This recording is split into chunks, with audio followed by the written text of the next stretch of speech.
My guest today is Scott Gallagher, a co-founder of Raritan Learning Cooperative, the third of three learning cooperatives that are located in the kind of New Jersey, Pennsylvania area that include Princeton Learning Cooperative in Princeton, New Jersey, and Bucks Learning Cooperative in Langhorne, Pennsylvania.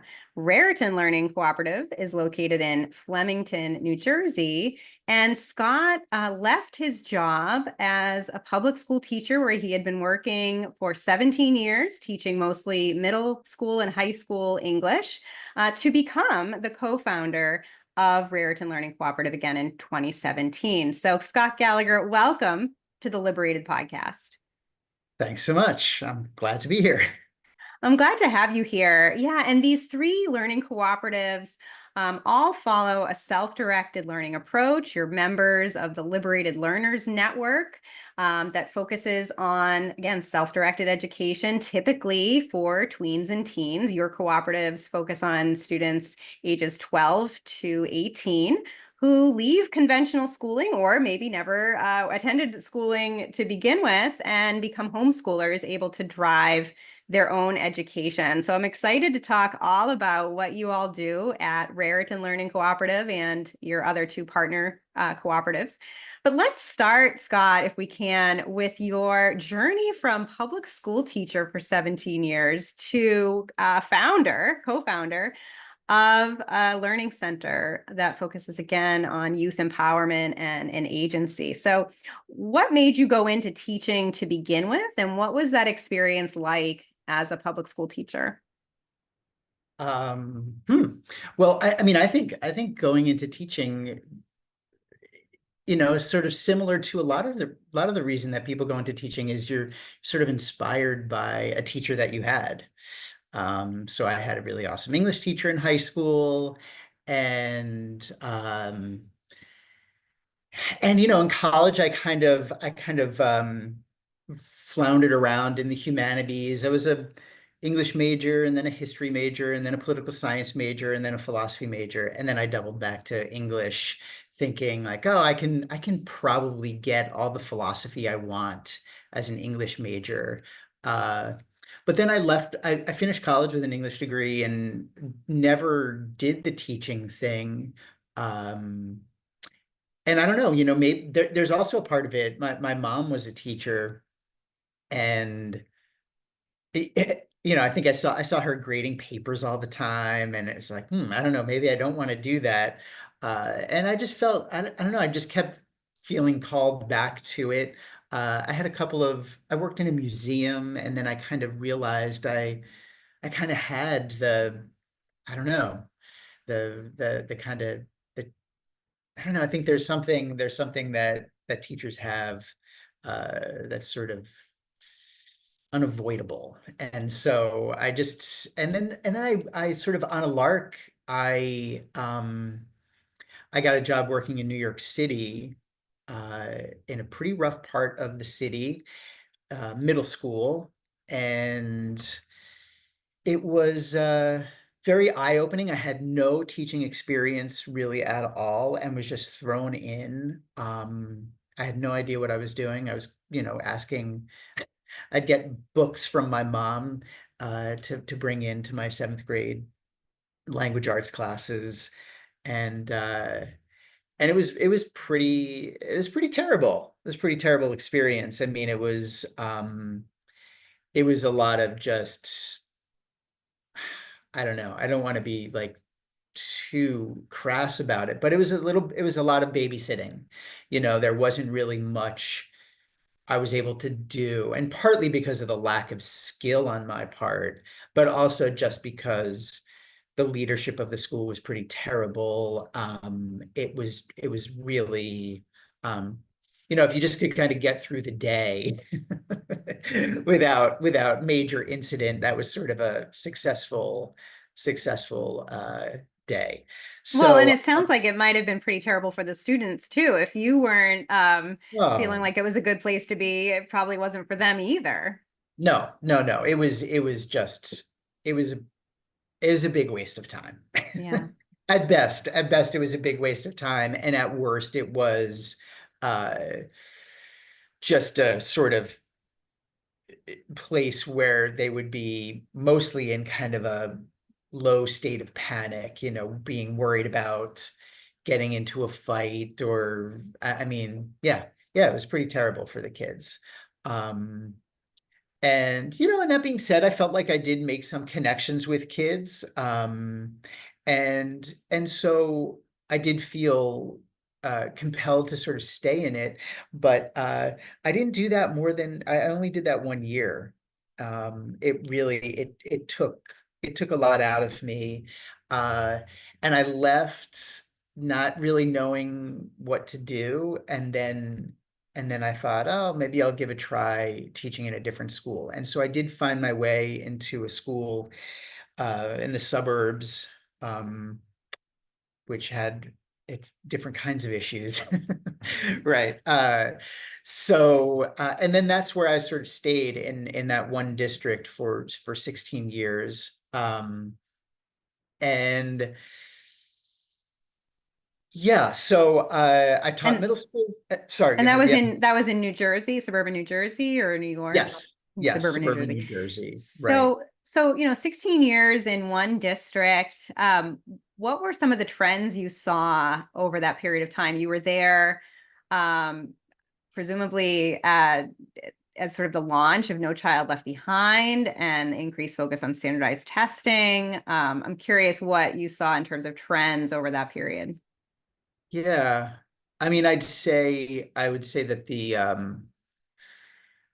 there just was always sort of an increasing intensity.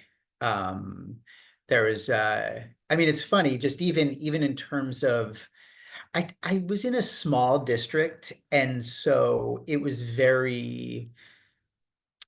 pretty small town.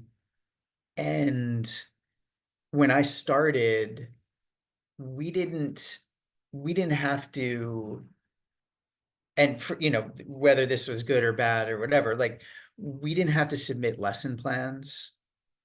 We didn't there was like, I mean, we had the end of the year test. uh well, I don't even remember what it was called at the time, but there was an eighth grade test, and we would do some things in preparation for that. But over the course of the 16 years, it became, there was a lot of administrative, I don't know, like my last few years, that was the onset of things like writing, what was it, SGOs, student growth objectives, and having to uh, collect data in the beginning of the year, and then at the end of the year, and sort of write reports. And if the students increased by a certain percentage, then you as the teacher would be marked proficient. And it was a lot of that kind of thing, and it became and to the level, I mean, my feeling was that it was to the level of absurdity, right? Like, um, and I felt like all of these things were generally well intentioned when they might have been birthed, but they inevitably sort of go sideways, and it and my sense was that they were not dissimilar to, or they were not dissimilar to the kinds of things that many things that are sort of put upon students to do, and the effects that they would have. So I guess what I'm saying is, um, when as a high school teacher, especially in the in the more competitive classes, if I were to teach honors, I don't think I ever taught an AP class, and partly by choice. But in the higher level classes, there was a this sort of uh, cheating was much more rampant, right? Like you'd because kids were just interested in getting good grades. And so they would just do whatever they had to do. Um, and so similarly, I felt that when these things that were sort of put upon teachers, like you need to do an SGO and all of this kind of thing, um, it sort of opened up the possibility for people to just it just became a whole smoke and mirrors, right? It's like, oh, I can just like write anything and submit it to the principal, and it doesn't mean anything, and it doesn't really go anywhere. It's as long as this box is checked in this very cursory way. And so increasingly, I just felt being in the public school that it was all just a big farce. You know, So Scott, did you start to discover alternative education, self-directed learning, or at what point did you yeah. wonder if there was something else? Well, it partly was, I mean, I would say it was probably around like uh maybe like year 7 or 8 that I really started to feel pretty disillusioned. And it was also around that time that my daughter was starting to approach school age.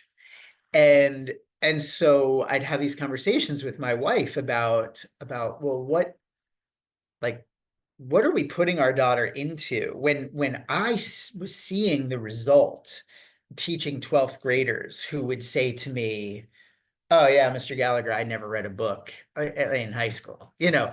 And it was just like, oh gosh, like that feels really terrible. Like, do I want do I want to contribute to a system that I feel really is sort of doing the opposite of its intention?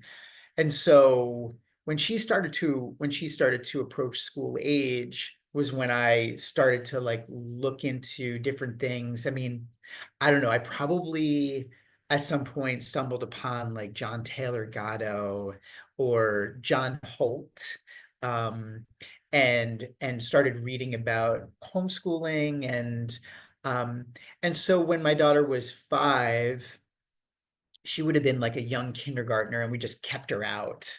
And we were like, yeah, she doesn't need to go. We'll, quote unquote, redshirt her. And and then when she was 6, we were like, yeah, let's keep her out another year. Why does she have to, like, what does she get? Like, let's just have fun. And so my wife just did homeschooling, and we connected with some homeschoolers. And so it was along with that I discovered Princeton Learning Cooperative. I went to one of their events, and I heard a young person, this boy Andrew, talk, and I was just like, my head exploded. It was like, oh, there's this other thing that can really work for young people, and it's not just for little kids, but you can do this through high school. And so from that meeting, I I I immediately went to the staff members of Princeton Learning Cooperative were there, and I like stayed after and I talked with them, and they took my information, and probably within a couple of months, I became a board member. And they were probably only in their second or third year. And um and so yeah, that's how I sort of got involved in, the movement. And and so then from after I was on the board for about 3 years, I had been plotting, like, okay, how am I going to transition out of public school? Hmm. Um, and it was really, I mean, this is sort of the challenging thing, it's uh I wasn't 25, right? I wasn't like I owned a home, and I had a child, and I had health benefits, and that sort of ship was on its course. And so to try to turn that was not easy. So um I just I I mean, I have so many notebooks at home of like the various iterations of the cooperative that I was going to start. I would think about where to do it, and how, and then And then it just became obvious that the best course would be to open a center. Now, Princeton had opened a second center in that time that I was on the board. So I sort of saw that happen. And then and they sort of, the organization, we were kind of thinking that there would be four centers, like that the goal would be to kind of have this triangulated little network of centers. But the vision was four, but there were only two at the time. And then I met Mary Beth Healy, and she had been a teacher, not as long as me, but had a few years or several years maybe as a teacher. And then she was in the corporate world, and then she was home parenting, and then it just so happened that she was interested, and she and I started talking, and that's when it became obvious that the least challenging way would just be to be a part of the organization, and where we wouldn't have to start our own nonprofit. We wouldn't have to figure out, I don't know, insurance or like all the sort of administrative stuff. Like a lot of that groundwork had already been laid. And so it was just a matter of adding our center. So let's back up just for a moment, Scott.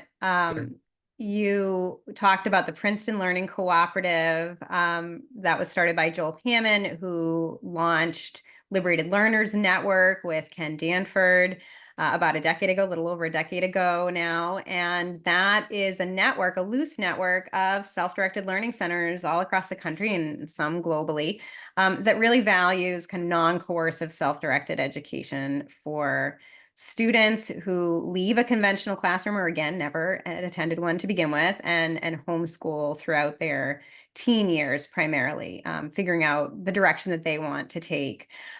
So maybe you could talk a bit about self-directed learning and what you saw at Princeton and what sort of gravitated you to that model.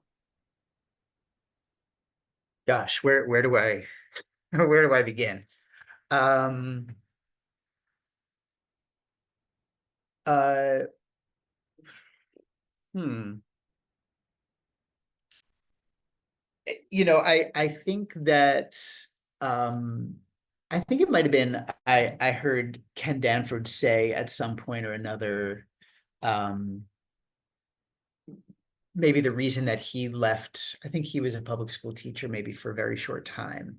And his line is, I just got tired of telling people, making kids do things they didn't want to do.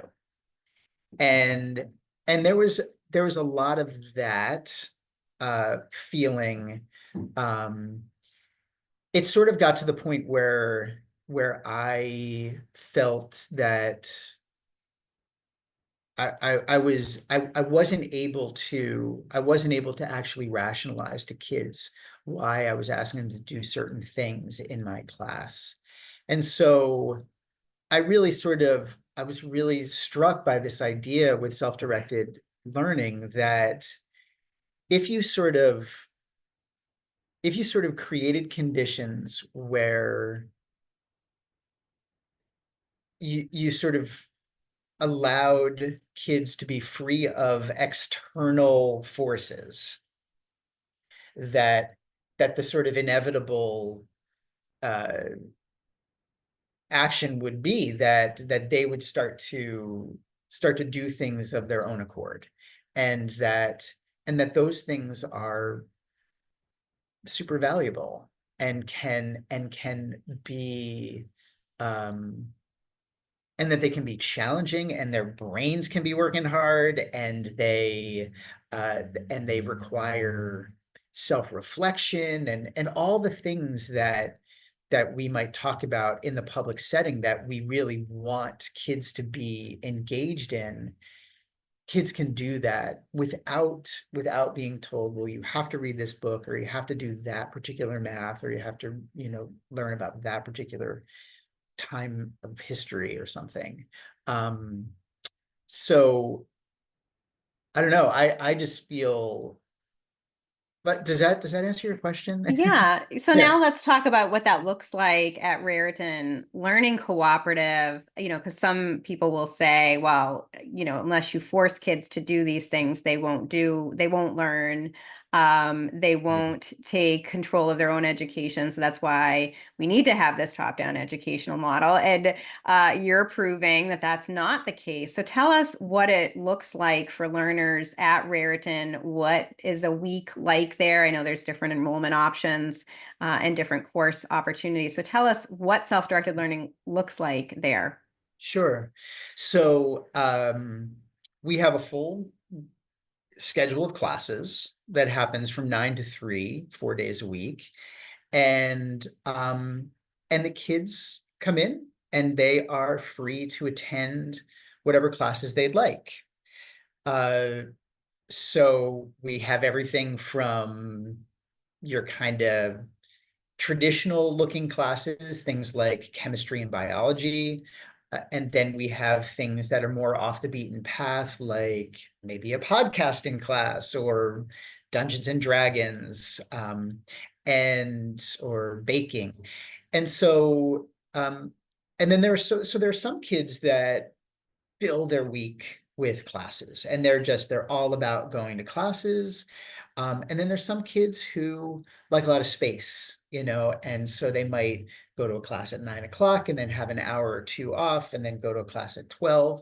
And so every kid's schedule is going to be completely unique. We have a lot of one-on-ones that happen.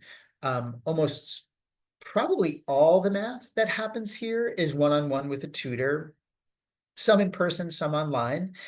We have other one-on-ones, so we have spirituality one-on-one or photography one-on-one. And so, so every kid's schedule is different. When they're not in class, they're free to do whatever they want. They can hang out in our common room and just socialize. They can play games. They can go outside. They can go for a walk.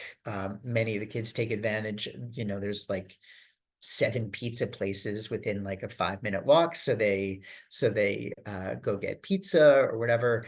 Or they ride bikes outside or, just do whatever.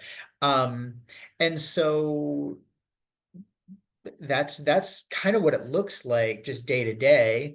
Um, in terms of, well, I mean, is that uh Yeah. And so for this new academic year, how many students do you have? I know you're serving yeah, students ages 12 to 18. So how many yeah. students are currently enrolled? So right now we have 17. Um, we our maximum capacity would be maybe a little bit more than 30. We have 3 full-time staff members. So it's Mary Beth and myself and Allison Snikes, who had been at our Princeton Center, but she moved and she's closer to here, so she made the change a couple of years ago.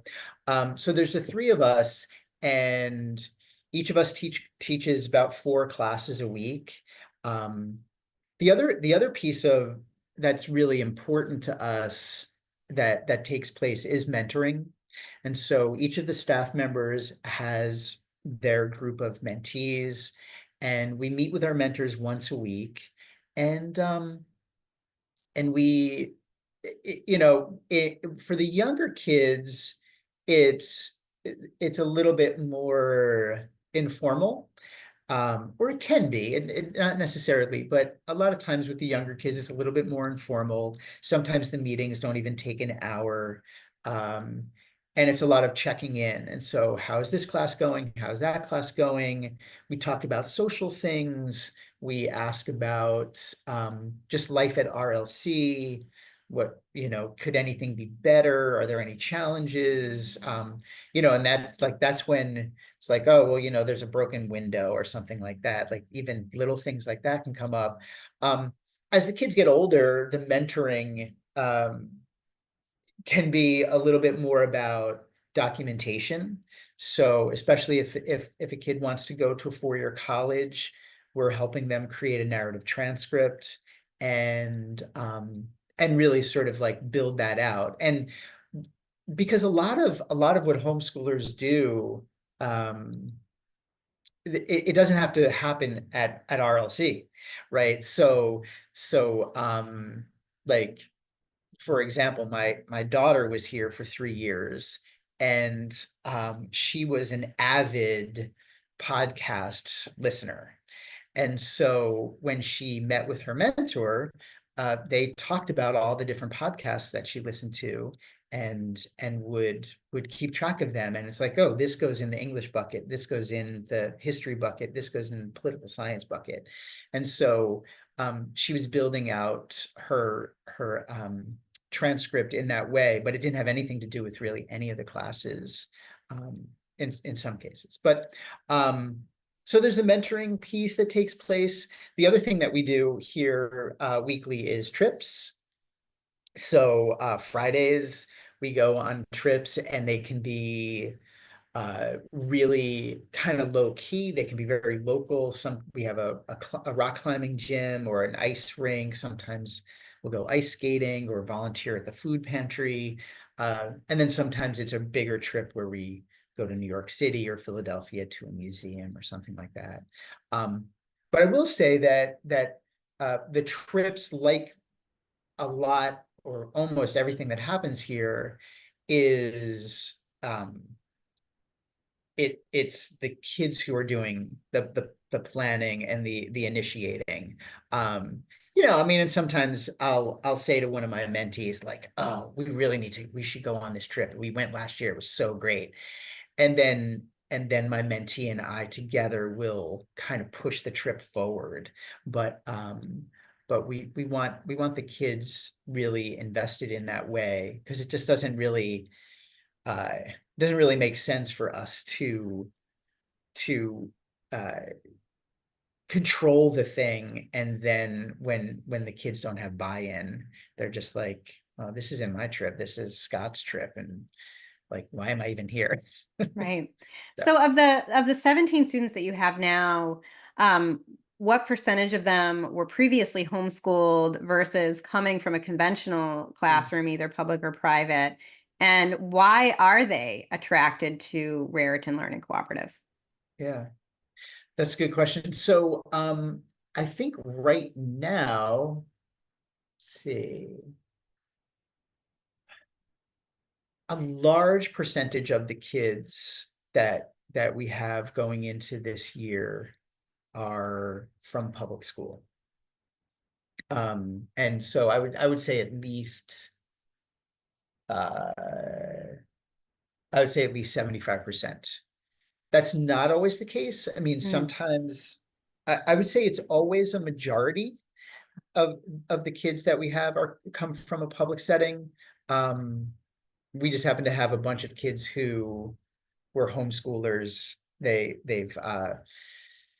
Um, they've moved on. But uh yeah, so the kids that come to us from public school, um, I would say usually come because of a difficulty of some kind, right? I mean, we have had kids choose, like, really think about, and this is pretty rare, but there are some kids who think about, okay, if I go to public school, this is what it's gonna look like. If I go to RLC, this is what it's gonna look like. I choose this. Um, but most kids, there are issues, kids come to us because issues of bullying, maybe school anxiety, or just flat out school refusal. Uh, Sometimes kids come to us and it's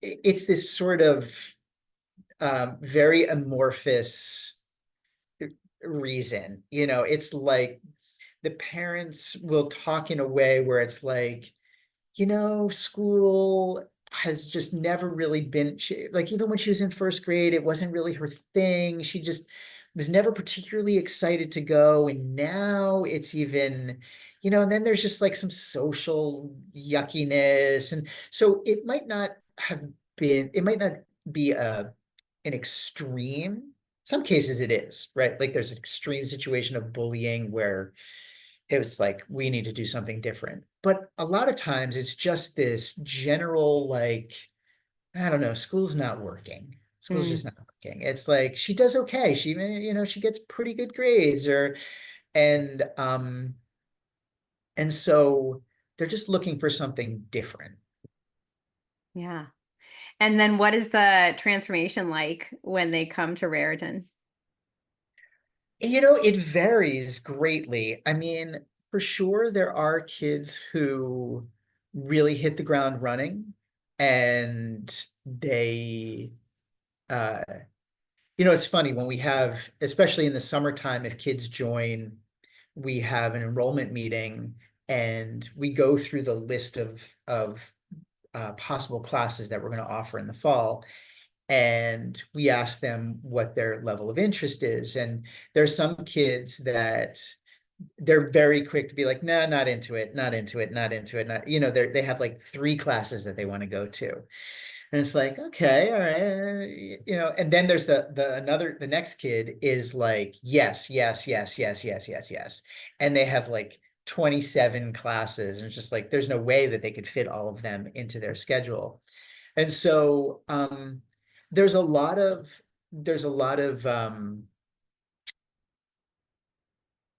I think that the school model affects kids in different ways. Some of them feel like it's like, oh wow, I don't have to do, they're not going to require me to do anything. Like, great, I'm only going to go to these two classes and then I'm going to like chill out for the rest of the day.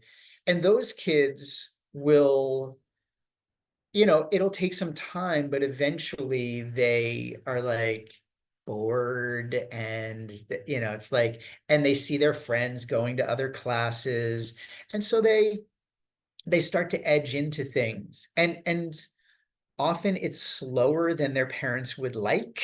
It's in fact, it's almost always slower than their parents would like, right? Because we all tend to like have a particular timeline in our head, and parents are like, well, I'm flexible, and I know that this is going to take some getting used to, but it's been a month now, and they're ready to kind of like force their kid, like, well, you have to do this and you have to do that. um and at the same time, another effect that public school has is that kids will feel very obligated to to say yes to everything, that they don't necessarily feel empowered to say no.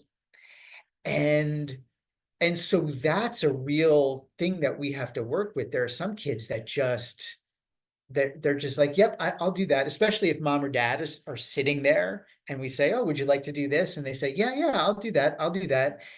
And then they have this full schedule, and then they're like quietly blowing things off, right? It's like they're doing this kind of weird passive aggressive thing. And so I just think it's fascinating because you have the kid who says no to everything, who incrementally will take more on.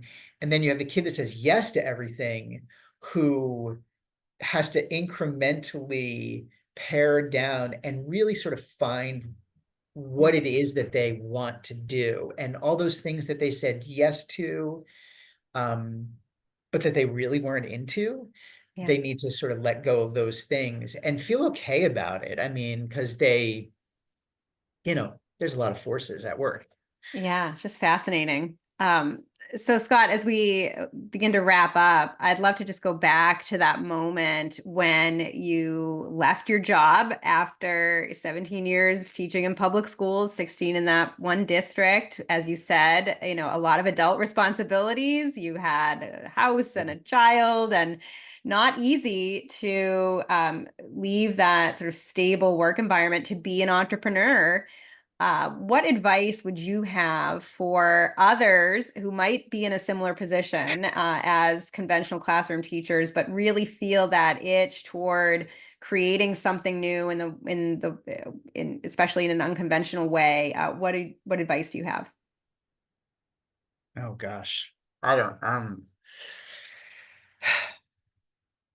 because the fear is so real and can often, Yeah. I think, be a stopping point for a lot of would-be entrepreneurs. So, what would you say to get them over the edge? Uh, well, I'm trying to think what someone could have said to me prior prior to sort of taking that leap. Um, I don't know. I might say 5-year plan. Make a 5-year plan. Recognize that it's not going, that it may not happen.